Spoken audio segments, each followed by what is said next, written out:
ব্রাহ্মণবাড়িয়া সাহিত্য একাডেমির আয়োজনে 7 দিন ব্যাপী ৩৮তম বৈশাখী উৎসব ১৪৩১ উদ্বোধন করেছেন বাংলাদেশ সরকারের গৃহায়ন ও গণপূর্ত মন্ত্রণালয়ের মাননীয় মন্ত্রী ও ব্রাহ্মণবাড়িয়া সদর ৩ আসনের সংসদ সদস্য যুদ্ধাহত বীর মুক্তিযোদ্ধা আ.ম ওবায়দুল মুক্তাদির চৌধুরী।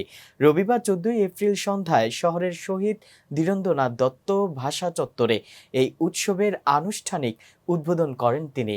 প্রধান অতিথির বক্তব্যে মন্ত্রী বলেন, নববর্ষ হলো এমন একটি দিন যা আমাদের বাংলা ভাষা শহীদ দিবসের মতো সার্বজনীন, ধর্ম বর্ণ নির্বিশেষে সবার পালন করার উৎসব নববর্ষ ও শহীদ দিবস। আমাদের সমাজের এক ধরনের মানুষ আছে, তবে ঠিক মানুষ রূপে শোভা পায় না।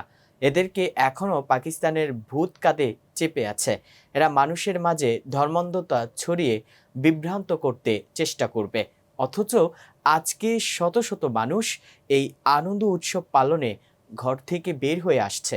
বৈশাখী উৎসব মেলা সাহিত্য একাডেমির সভাপতি কবি জয়দুল হোসেনের সভাপতিত্বে অনুষ্ঠানে অন্যদের মধ্যে উপস্থিত ছিলেন জেলা প্রশাসক মোহাম্মদ হাবিবুর রহমান, পুলিশ সুপার মোহাম্মদ শাকাওয়াত হোসেন, পৌরসভার মেয়র মিসেস নায়ার কবির, প্রধান নির্বাহী কর্মকর্তা আব্দুল কুদ্দুস, নেতা আবু সাইদ, প্রেস ক্লাবের সাধারণ সম্পাদক মোহাম্মদ বাহারুল ইসলাম মোল্লা সহ বিভিন্ন শ্রেণী পেশার মানুষ। স্বাগত বক্তব্য রাখেন সাহিত্য একাডেমির সাধারণ সম্পাদক নুরুল হুদা ও শুভেচ্ছা বক্তব্য রাখেন বিশ্ব সাহিত্য কেন্দ্র ব্রাহ্মণবাড়িয়ার ওসমান গনি সজীব। এটি হলো আপনার শহীদ দিবস। এই সার্বজনীনতা সত্ত্বেও আমি একটু ভিন্ন ধারায় বলবো। আমি সবসময় এই মঞ্চে একটু ভিন্ন ধারায় কথা বলি। আমাদের মধ্যে কিছু লোক আছে, এরা এক ধরনের মানুষ যাদেরকে ঠিক মানুষ পদপাত দিয়ে শোভা পায় না। এদেরকে এখনো পাকিস্তানের ভূত ওদের কাঁধে চেপে আছে।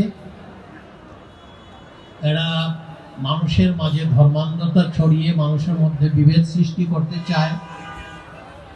কতভাবে যে আপনাকে বিভ্রান্ত করতে চেষ্টা করবে আপনারা সেটা জানেন।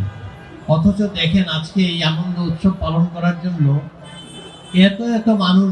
দর্শক, ভিডিওটি ভালো লেগে থাকলে অবশ্যই লাইক, কমেন্ট, শেয়ার করে কাজী টিভি নিউজ 24 এর সাথেই থাকুন এবং সবার আগে খবর পেতে ভিজিট করুন www.kazitv news24.com।